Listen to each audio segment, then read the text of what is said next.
The Quiet Rebellion, Reclaiming the Power of the Feminine Body, by Luis Daniel Maldonado Falcon. The quiet question we carry.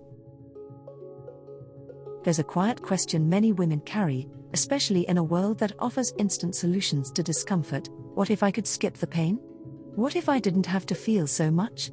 What if I could be free of bleeding, changing, aching, stretching, birthing? What if I didn't have to need anyone, didn't have to risk anything? What if I could become a mother without pregnancy, without a man, without the mess of it all? This question is not new. It's ancient. But today, it comes with technology that answers, yes, you can opt out. You can bypass nature. You can skip the struggle. No pregnancy. No birth. No hormones. No dependency. Just clean, efficient, autonomous reproduction. It sounds like freedom. But is it? A culture addicted to escape. We live in a society that worships control and comfort. We sterilize nature. We silence emotions.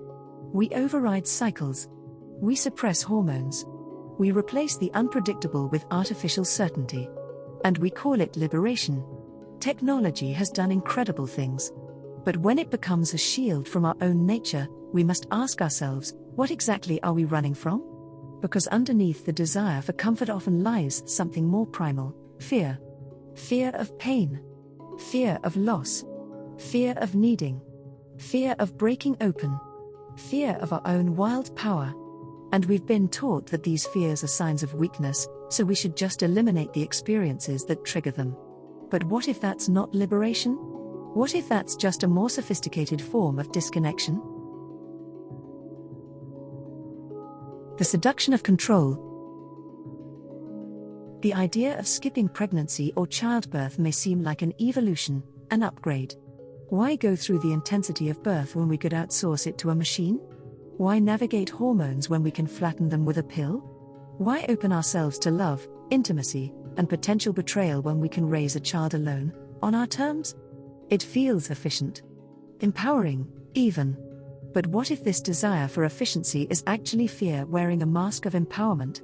Because true empowerment doesn't come from escape. It comes from going through. Strength is not in avoidance. Strength comes from embracing our true nature. If you want to reject and neglect your true nature, and only live 10% or 5% of it that feels comfortable, that's a sign of weakness. Your quote. We cannot outsource our strength. We cannot avoid ourselves and expect to grow. Every time we numb a cycle, suppress an emotion, or bypass a sacred threshold of transformation, we cut off access to the very power we seek. The womb is not a flaw. The cycle is not a dysfunction. Pain is not punishment, it is passage. There is something sacred in every contraction, every drop of blood, every wave of hormonal change. It is how life itself moves through you. The forgotten feminine intelligence. For centuries, women were the keepers of birth, of blood, of sacred cycles. We bled with the moon. We birthed in circles of love and support. We honored the mess, the beauty, the mystery. Today, we sanitize everything. We've replaced initiation with convenience. We trade depth for distance. We confuse sterilization with safety. But what if the feminine intelligence of your body is not something to escape? What if it's something to awaken? Your womb knows. Your bones remember. Your pain has wisdom. And when we stop running from ourselves, we begin to remember who we are. The rebirth of the Valkyria. The Valkyria is not afraid of pain. She walks into it and comes out forged in fire. She does not sterilize her power. She does not mute her emotions. She feels everything, because it is through feeling that she becomes whole. She does not reject men, but she also does not need them to validate her path. She chooses love, not because she is weak, but because she is complete. She births with courage. She bleeds with pride. She lives with fierce softness. She is not a machine. She is not a lab. She is life itself. Emergence, your invitation. This is not an article asking you to give birth or reject technology. It is a mirror. A gentle hand on your shoulder asking, what part of your nature have you been avoiding?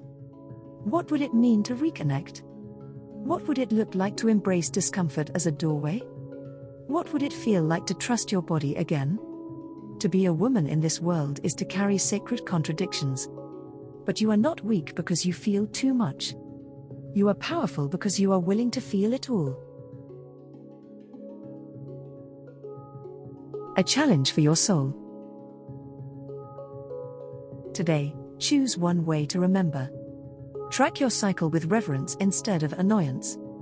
Journal about the parts of womanhood that scare you. Speak to your womb and ask it what it's holding. Reflect on how technology is serving you, and where it might be shielding you. Share your truth with another woman who walks this path. You don't need to become more than human. You just need to remember how sacred it is to be one. You were never meant to escape your nature. You were meant to embody it, fully, fiercely, freely.